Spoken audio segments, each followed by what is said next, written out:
10월 23일 유초동부 예배를 하나님 앞에 드리겠습니다. 다 함께 사도신경으로 우리의 신앙을 고백합시다.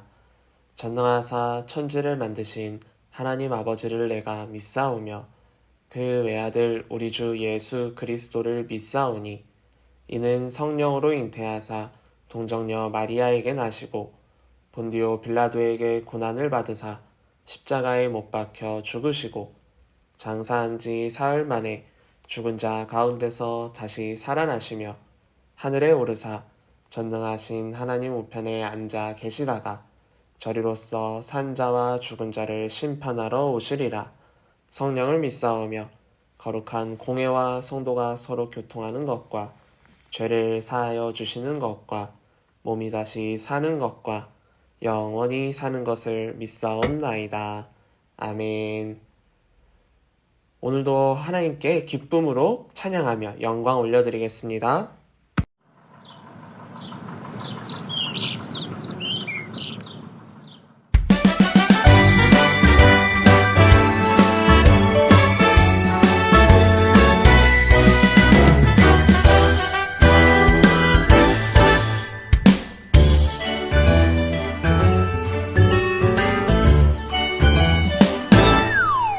우리 세상의 소금광이 주님이 우릴 부르셨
사랑이 많으신 하나님 아버지 감사합니다. 오늘도 주님 앞에 나와 예배드리게 하심에 감사드립니다. 이 시간 우리가 드리는 이 예배를 기쁘게 받아주시고 하나님을 만나는 은혜의 시간이 되게 해주세요. 찬양을 통해 우리 모두 하나님께 영광 돌리는 자녀가 되게 해주시고 하나님 말씀을 가슴에 담을 수 있는 소중한 시간이 되게 해주세요. 하나님께서 우리를 사랑하신 것처럼 우리도 서로를 사랑하며 살게 해주세요. 예배를 마치는 시간까지 인도해 주실 줄 믿사오며 예수 그리스도 이름으로 기도드립니다. 아멘. 지금은 하나님 앞에 예물을 드리는 시간이에요. 우리 모두 정성껏 준비한 예물을 두 손 모아 찬양하며 드리겠습니다.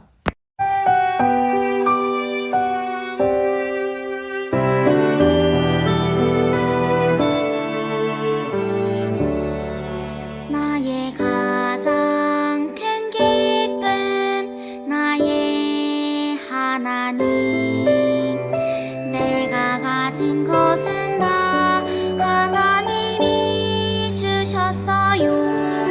나의 두 손에 소중한 마음을 담아 하나님께 고백하며 드립니다.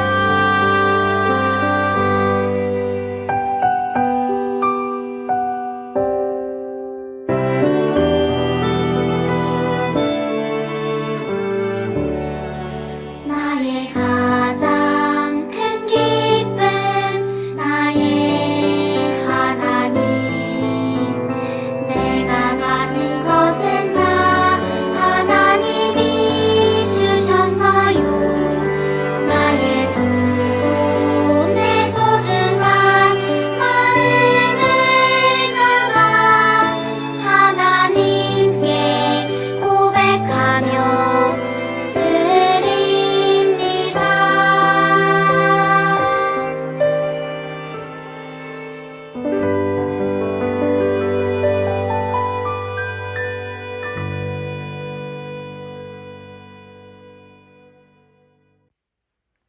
드려진 예물을 위해 기도하겠습니다.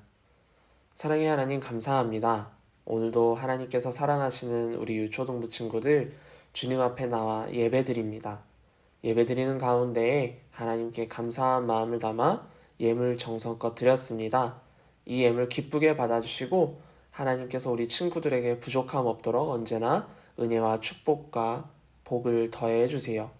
하나님께서 언제나 지켜주시고 동행하여 주실 줄 믿으며 예수님의 이름으로 기도드립니다. 아멘.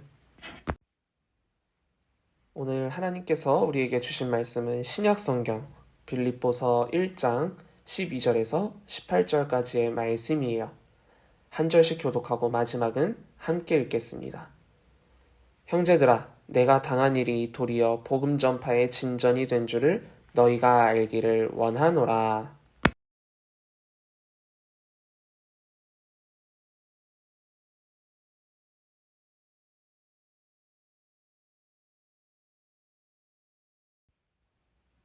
형제 중 다수가 나의 매임으로 말미암아 주 안에서 신뢰함으로 겁 없이 하나님의 말씀을 더욱 담대히 전하게 되었느니라.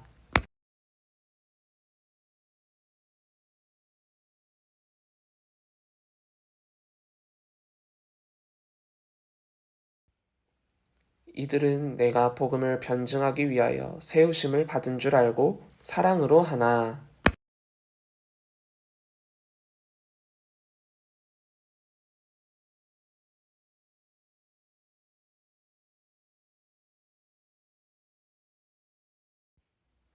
함께 읽겠습니다. 그러면 무엇이냐? 거칠애로 하나 참으로 하나 무슨 방도로 하든지 전파되는 것은 그리스도니 이로써 나는 기뻐하고 또한 기뻐하리라. 아멘.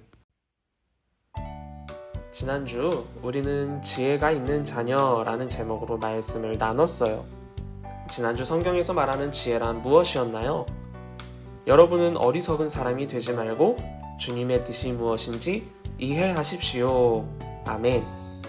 하나님의 뜻이 무엇인지 이해하고 아는 것, 그것이 성경이 말하는 지혜라고 했죠. 그리고 우리가 지혜를 가진 하나님의 자녀가 되어야 하는 이유가 무엇 때문이라고 했나요? 시대가 악하기 때문에 시간을 아끼려면, 다르게 표현하자면 기회를 놓치지 않으려면 지혜가 필요하다고 했어요. 하나님의 마음은 악한 시대 속에 사는 우리 친구들이 믿음을 지키고 그 믿음을 키울 수 있는 기회를 놓치지 않기를 바라는 마음이라고 했죠. 그래서 예배의 자리, 기도할 수 있는 시간, 말씀 읽을 준비 등 믿음을 지킬 수 있고 믿음을 키울 수 있는 기회들을 미루지 말자고 이야기했죠. 이번 한 주 우리 친구들은 하나님의 마음을 잘 알아서 기도도 하고 말씀도 읽었나요? 바라기는 언제나 하나님의 마음을 아는 지혜를 가진 믿음의 자녀들이 되도록 예배와 기도와 말씀 읽기에 열심인 우리 유초동부 친구들이 되기를 주님의 이름으로 축복합니다. 그럼 오늘 말씀 제목을 다 함께 읽어볼까요? 시작! 관점을 바꿀 수 있는 자녀. 오늘 우리가 읽은 빌립보서는 바울이 누구에게 쓴 편지일까요? 빌립보 교회에 쓴 편지예요. 빌립보 교회는 사도 바울이 3번의 전도 여행 중 2번째 전도 여행에서 처음으로 세웠던 교회였어요. 빌립보 교회와 성도들은 바울을 통해 들은 복음, 예수님을 매우 잘 믿었고 바울이 선교를 하는데 부족하지 않도록 물질로도 기도로도 열심히 후원을 했어요. 그런데 오늘 바울이 빌립보서를 쓸 때는 감옥에 있었어요. 사도 바울이 복음을 전한다는 이유로 억울하게 로마 감옥에 갇히게 되었고 빌립보 교회는 이 소식을 듣고 바울을 도와주고 옆에서 지켜줄 수 있는 사람까지 보내며 정성을 표현했죠. 그래서 바울은 빌립보 교회에 감사한 마음을 담아 편지를 쓰면서 빌립보 교회가 가지고 있던 문제들을 해결할 수 있도록 돕고자 했어요. 그래서 쓴 편지가 바로 오늘 빌립보서인 거예요. 그럼 오늘 말씀 제목이 무엇이었나요? 관점을 바꿀 수 있는 자녀였죠. 관점이란 무엇일까요? 관점이란 무언가를 볼 때 그것을 보는 사람이 어떤 생각과 태도를 가지는지 그것을 이야기해요. 예를 들면 이런 거예요. 그림을 보면 숫자 6을 가운데 놓고 서로 반대편에 선 두 사람이 그 숫자를 바라보고 있죠. 그림에서 보듯 왼쪽에서 본 사람은 숫자를 6으로 읽고 오른쪽에 있는 사람은 9라고 읽어요. 서로 그 숫자를 바라보는 관점, 위치가 다르기 때문인 것이죠. 이것은 물건이 되었든 사람이 되었든 관점을 어떻게 두고 보느냐에 따라 그것을 바라보는 시선이 달라질 수가 있어요. 그러면 오늘 우리는 어떤 관점을 바꿔야 하는 걸까요? 우리 함께 사도 바울을 통해 알아보려고 해요. 사도 바울이 오늘 본문에서 뭐라고 말하는지 12절 말씀을 쉬운 말씀으로 읽어볼까요? 시작! 형제 여러분, 내가 당한 일이 오히려 기쁜 소식을 널리 전하는 일에 큰 도움이 되었다는 사실을 잊지 마십시오. 아멘. 여러분, 죄가 있는 사람이든 억울한 사람이든 감옥에 있는 것이 좋은 일일까요? 당연히 좋지 않은 일이겠죠. 하지만 사도 바울의 말을 보니 자신이 감옥에 갇힌 일이 기쁜 소식, 다시 말하면 복음을 전하는 일에 큰 도움이 되었다는 사실을 기억하라 말하고 있어요. 사도 바울은 복음을 전할 수만 있다면 감옥에 있더라도 그것만으로도 기쁘게 생각할 수 있는 믿음의 관점을 가진 사람이었던 것이죠. 그런데 사실 사도 바울이 감옥에 있는 동안 무슨 일이 있었는지 우리는 알아야 해요. 본문 14절과 15절 말씀을 쉬운 말씀으로 읽어볼까요? 시작! 내가 갇혔기 때문에 주님을 믿는 대부분의 신자들이 자신감을 가지고 두려움이 없이 더욱 담대하게 하나님의 말씀을 전파하게 되었습니다. 어떤 사람들은 시기와 다툼으로, 또 어떤 사람들은 좋은 뜻으로 그리스도를 전하고 있습니다. 아멘. 사도 바울이 복음을 전하면서 감옥에까지 갇혔죠. 이 모습을 본 대부분의 그리스도인들은 사도 바울을 통해 저렇게 우리도 복음을 전해야겠구나 용기를 내며 열심히 복음을 전했어요. 하지만 반면에 바울의 그 영향력을 질투하던 사람들은 잘됐다. 사도 바울이 감옥에 있으니까 그 사이에 내가 더 열심히 복음을 전해서 내가 사도 바울보다 더 큰 영향력을 끼쳐야지 라며 질투와 화를 가지고 예수 그리스도를 전하는 그런 사람들도 있었다는 거예요. 그러니까 두 번째 말한 사람들은 정말 열심히 예수님을 알리려고 하는 노력이 아니라 사도 바울보다 더 대단한 사람이 되기 위해서 예수님을 전했다라는 말이죠. 이런 좋지 않은 의도를 가진 그 사람들, 하지만 여기에 사도 바울이 뭐라고 했는지 본문 18절을 한번 쉬운 말씀으로 다시 읽어볼까요? 시작! 그러나 그릇된 동기에서든 참된 동기에서든 어쨌든 전파되는 것은 그리스도이므로 내가 기뻐하고 앞으로도 기뻐할 것입니다. 아멘. 바울은 뭐라고 하나요? 복음을 전하는 것이 어떤 의도를 가지고 있든 나를 질투하며 복음 전하는 사람들이지만 그 사람들도 예수님을 전하고 있고 거짓말로 전하는 게 아니라 진짜 예수님을 전하고 있기 때문에 예수님만 전해줄 수 있다면 어떤 것도 상관없이 나는 기쁘다라고 바울은 이야기해요. 여기서 우리는 사도 바울의 관점을 볼 수 있는 거예요. 사도 바울은 자신의 능력과 이름이 알려지는 것에 관점을 두지 않고 예수님의 이름이 알려지는 것에만 관점을 두었어요. 그래서 자신의 영향력이 줄어들고 다른 사람들의 영향력이 늘어나는 것을 걱정하지 않고 예수님의 이름만 전해지기를 바랬던 것이죠.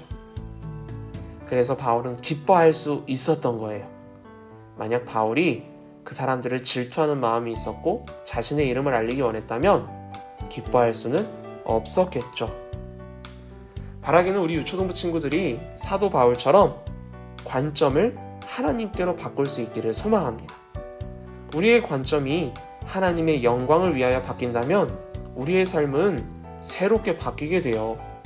화가 나도 하나님의 영광을 위해 참을 수 있고 어려운 사람을 보면 하나님의 영광을 위해 도와줄 수 있고 힘들고 어려울 때 하나님의 계획을 생각하며 기도할 수 있어요. 사도 바울이 힘든 감옥 생활을 하면서도 복음만 전해줄 수 있다면 나는 기쁩니다 라고 했던 것처럼 말이죠. 사랑하는 유초동부 친구들이 바울처럼 하나님만 바라볼 수 있기를 소망합니다. 이번 한 주 우리 모두 하나님의 영광을 위해서 할 수 있는 것들을 생각하고 하나님께서 기뻐하실 일은 무엇이 있는지 생각하면서 실천해 볼 수 있는 그러한 믿음의 자녀들이 되었으면 좋겠어요. 우리 이번 한 주도 거룩한 하나님의 자녀답게 최선을 다해 노력하기를 주님의 이름으로 축복합니다. 다 함께 주기도문으로 예배를 마치겠습니다. 하늘에 계신 우리 아버지여, 이름이 거룩히 여김을 받으시오며 나라에 임하옵시며 뜻이 하늘에서 이룬 것 같이 땅에서도 이루어지이다. 오늘날 우리에게 일용할 양식을 주시옵고 우리가 우리에게 죄 지은 자를 사하여 준 것 같이 우리 죄를 사하여 주시옵고 우리를 시험에 들게 하지 마시옵고 다만 악에서 구하시옵소서. 나라와 권세와 영광이 아버지께 영원히 있사옵나이다. 아멘.